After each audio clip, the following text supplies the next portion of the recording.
নেইমারের মতো কোনো খেলোয়াড় যার কিনা ব্রাজিলের হয়ে সর্বোচ্চ আন্তর্জাতিক গোল করার রেকর্ড। সেই নেইমারই 2013 কনফেডারেশন কাপের পর কোনো আন্তর্জাতিক শিরোপা আর জিততে পারেননি, এটি খুবই বিস্ময়কর। 2021 কোপা আমেরিকার ফাইনালে উঠলেও লিওনেল মেসির আর্জেন্টিনার কাছে ট্রফি হাতছাড়া হয় তার। সেই ফাইনালে আর্জেন্টিনার বিপক্ষে অসাধারণ পারফরম্যান্স করেছিলেন নেইমার, কিন্তু নিজ দেশের মাঠেই হার এড়াতে পারেননি তিনি।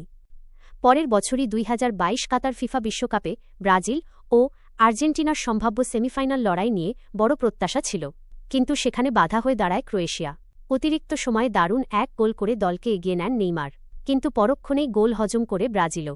অতিরিক্ত 30 মিনিটের খেলা শেষেও খেলা থাকে ড্রে। টাইব্রেকারে পঞ্চম শটটি নেওয়ার কথা ছিল নেইমারের, কিন্তু আর আগেই রদ্রিগো ও মার্কিনিউস মিস করায় বিদায় নিশ্চিত হয়ে যায় ব্রাজিলের। এখন দরজায় কড়া নাড়ছে 2026 ফিফা ফুটবল বিশ্বকাপ। যুক্তরাষ্ট্র, কানাডা ও মেক্সিকোর মাটিতে বসবে 48 দলের এই আসর। সেই আসরে নেইমারের খেলা নিয়ে রয়েছে তুমুল অনিশ্চয়তা। আসন্ন বিশ্বকাপকে সামনে রেখে 2022 বিশ্বকাপের সেই ম্যাচটি হারার পর অনুভূতি নিয়ে কথা বলেছেন নেইমার। নেইমার জানিয়েছেন, 2022 সালের ওই হার তার জন্য ভয়াবহ মানসিক অভিজ্ঞতা ছিল। তিনি এমন অনুভূতির কথা বলেছেন যেখানে মনে হয়েছিল তিনি যেন মারা যাচ্ছেন বা ইতিমধ্যেই মারা গেছেন। তিনি বলেন, আমি ভেবেছিলাম আমি মারা যাচ্ছি। ম্যাচের পর আমরা হোটেলে গিয়েছিলাম, মনে হচ্ছিল পৃথিবী শেষ হয়ে গেছে। আমি দেখছিলাম আমার শেষকৃত্য কেমন হবে। আমি ঈশ্বরের কসম করছি, আমি একটি ছোট ঘরে বসেছিলাম আর সবাই আসতে শুরু করেছিল। আমার পরিবার এলো, তারপর আরও মানুষ আসতে থাকল। সবাই লাল চোখে, কোনো কথা না বলে। মনে হচ্ছিল আমি যেন একটি কফিনের ভেতরে আছি আর সবাই বলছে, আরে তুমি এখনও বেঁচে আছো।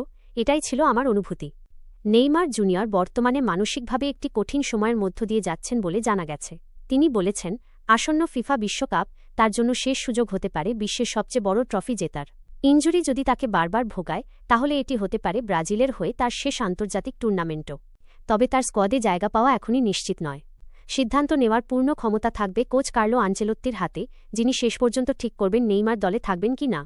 সব মিলিয়ে এটি নেইমারের ক্যারিয়ারের এক অনিশ্চয়তার সময়, যেখানে তার ভবিষ্যৎ নির্ভর করছে ফিটনেস ও নির্বাচনের ওপর।